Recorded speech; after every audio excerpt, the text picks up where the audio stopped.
The power of persuasion. Have you ever felt like you were being pulled in a direction you didn't want to go? Maybe it was a simple conversation or a major life decision. It's a feeling most of us are familiar with. But what if I told you that there's a force at work, something invisible that's guiding your choices, your beliefs, even your actions, without you even realizing it? This isn't some conspiracy theory or a trick of the mind. It's the art of persuasion, and it's everywhere. From the advertisements that pop up on your phone to the subtle nudges in conversations, persuasion is the silent force that shapes our world. But what exactly is persuasion, and how does it control us? Today we're diving into the fascinating world of mind games, the art of persuasion, and how it subtly controls your every move. The basics of persuasion. Before we get into how persuasion works, let's break it down. Persuasion is the art of convincing someone to believe something, feel a certain way, or do something. But here's the twist.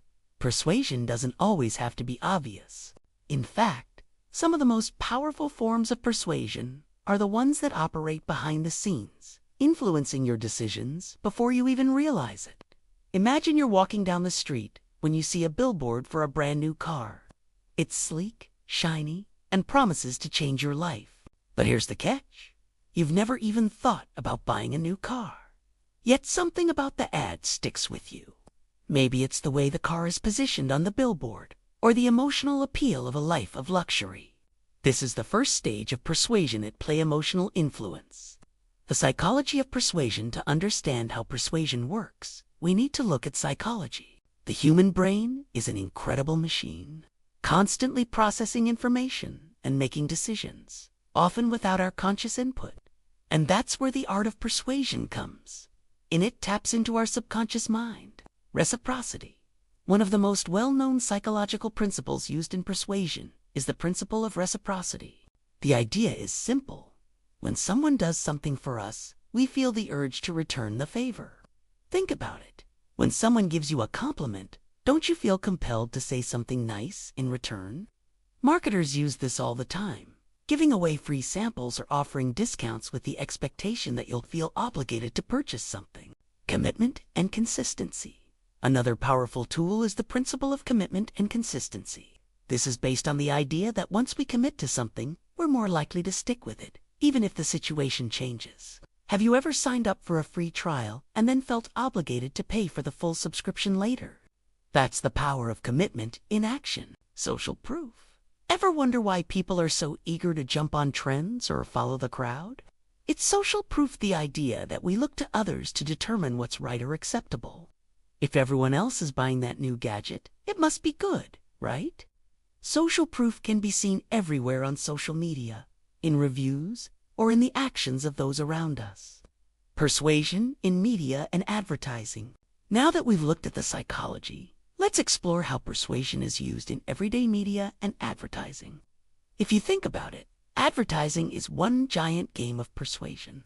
Companies spend millions of dollars each year trying to persuade you to buy their products, and they use every psychological trick in the book to do it. Think about the last commercial you saw for a fast food restaurant. The ad doesn't just show you the food, it shows you a happy family, a group of friends laughing, and people enjoying their lives. The message: if you buy this burger, you'll not only satisfy your hunger, but you'll also experience happiness and connection. It's not just food, it's an emotion, an experience. And that's the power of persuasion at work. Persuasion in politics, but persuasion isn't just confined to advertising. In fact, some of the most intense mind games occur in the world of politics. Politicians use persuasion to influence public opinion, sway voters, and even create movements that change the course of history. Take, for example, political speeches. A powerful speech doesn't just present facts, it stirs emotion. It connects with the audience on a deep, emotional level, making them feel like they're part of something bigger. The use of language, tone, and body language all work together to persuade people to support a cause, vote for a candidate, or join a movement. Persuasion in relationships. Persuasion isn't just something that happens on TV or in the political arena. It's something that happens in our personal lives too. Relationships, whether romantic, familial, or friendships, are often built on the art of persuasion. And while it's not always manipulative, the way we influence each other's decisions can be quite persuasive. In a romantic relationship, for example, you may influence your partner's choices, whether it's picking a movie or deciding where to go on vacation. The way you communicate your desires, the way you frame your requests, can all be subtle forms of persuasion. Similarly, in families, parents often use persuasion to guide their children's behavior, shaping their values and beliefs in the process. Manipulation versus persuasion. It's important to note that while persuasion can be used for good, it can also be used for manipulation. Manipulation is a darker side of persuasion, where the goal is not to benefit both parties, but rather to control or deceive someone for personal gain. Manipulation often involves playing on someone's insecurities, exploiting their fears, or misleading them into believing something false. This is where persuasion can become dangerous, and it's something we should all be aware of, because the line between persuasion and manipulation can sometimes be thin. The ethical side of persuasion, so, is persuasion always bad? Absolutely not. In fact, persuasion is a natural part of human interaction. We use it every day to communicate, to connect, and to share ideas. The key is understanding when persuasion is being used ethically and when it's being used to manipulate. Ethical persuasion is transparent and respects the other person's autonomy. It's about presenting information in a way that allows the individual to make their own informed decision. Manipulation, on the other hand, relies on deceit, fear, and control. How to defend yourself against persuasion in a world where we're constantly bombarded with persuasive messages. How can we protect ourselves from being unduly influenced? The first step is awareness. Once you recognize the tools and techniques of persuasion, you can begin to question the motives behind the messages you receive. Ask yourself, is this decision really in my best interest? Am I being influenced by my emotions, or am I making a rational choice? And most importantly, remember that persuasion is not always a bad thing. It can be a tool for positive change, growth, and connection. Persuasion in business and marketing. Let's take a deeper dive into how persuasion shapes the business world. Every interaction you have with a brand, whether it's a company offering a product or a services, in some way, a form of persuasion. Businesses aim to build trust, evoke emotion, and encourage purchasing decisions. And they do this with strategies designed to make you feel like you need their product. Take a look at a simple online store. When you click on a product, you're not just presented with a picture and a price. You're presented with testimonials, reviews, and special deals like limited time offer. The price is displayed as a discount from the original cost, appealing to your fear of missing out. The psychological principle here is scarcity. When something is perceived as rare, we tend to want it more, and it works. People often make impulsive purchases because of these mind games. Persuasion in social media, but the power of persuasion doesn't stop at traditional marketing. Social media has become a breeding ground for mind games, where influencers, brands, and even regular users use psychological tactics to persuade you to engage. The algorithm on platforms like Instagram and TikTok isn't just designed to show you posts you might like. It's engineered to keep you scrolling, keep you clicking, and ultimately keep you buying.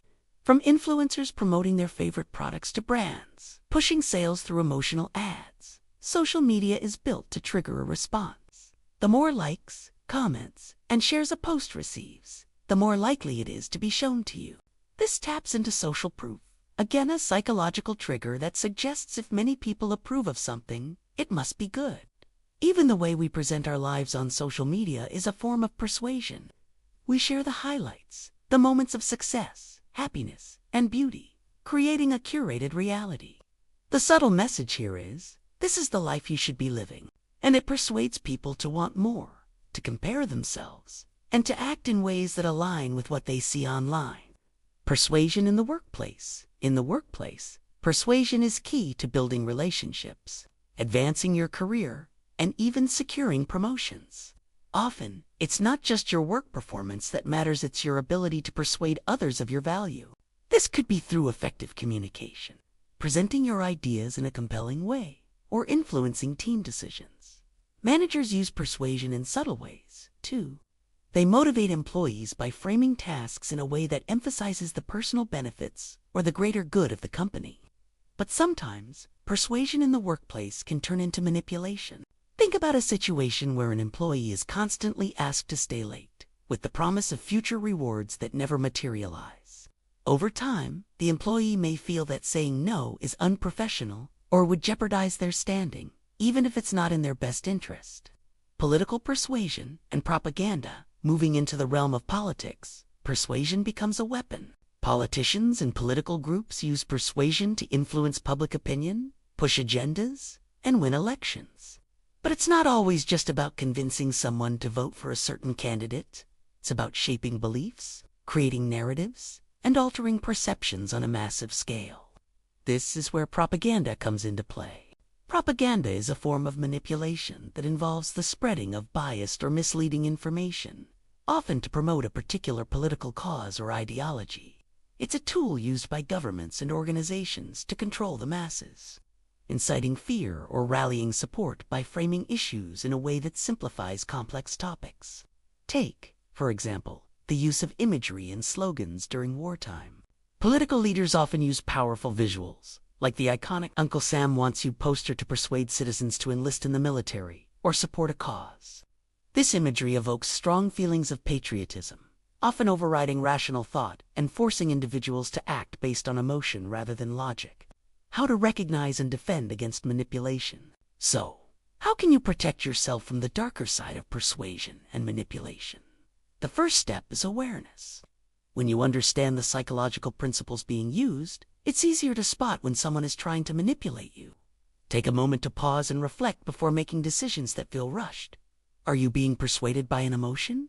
Is there pressure to act quickly, whether it's buying a product, voting for a candidate, or even making a personal commitment? The more time you take to evaluate, the more likely you are to make a decision that aligns with your true values, not someone else's agenda. Another tool to protect yourself is critical thinking. Always question the motives behind persuasive messages. Ask yourself, who benefits from this message? Is there another side to the story that I haven't considered? Is there pressure being applied to make me act quickly? By analyzing situations from multiple angles, you can avoid being swept up in someone else's narrative. Building healthy persuasion skills. However, persuasion isn't inherently bad. It's part of human interaction, and if used ethically, it can create positive outcomes. Leaders, for instance, use persuasion to inspire and guide others. Teachers use persuasion to motivate students to achieve their best. Parents persuade their children to make good decisions, and friends influence each other to try new experiences or adopt healthier habits. Building healthy persuasion skills means learning how to connect with others in a genuine way without manipulating their emotions. It's about finding common ground, making logical arguments, and using empathy to understand another person's perspective. When persuasion is based on respect and mutual understanding, it can help create strong, lasting relationships, whether in personal or professional settings. Take control of your own mind in the end. The art of persuasion is not just about what others do to us, it's about how we respond. The more you understand the tactics used to influence your thoughts and behaviors, the more control you gain over your own decisions. You don't have to be a passive participant in the world's mind games. By becoming more aware, questioning your motives, and standing firm in your values, you can make decisions that truly reflect who you are, not just who others want you to be. And remember, persuasion is a two-way street. You too have the power to influence others in an ethical and empowering way. By mastering the art of persuasion, you can create positive change, foster deeper connections, and influence the world around you in ways that align with your true self.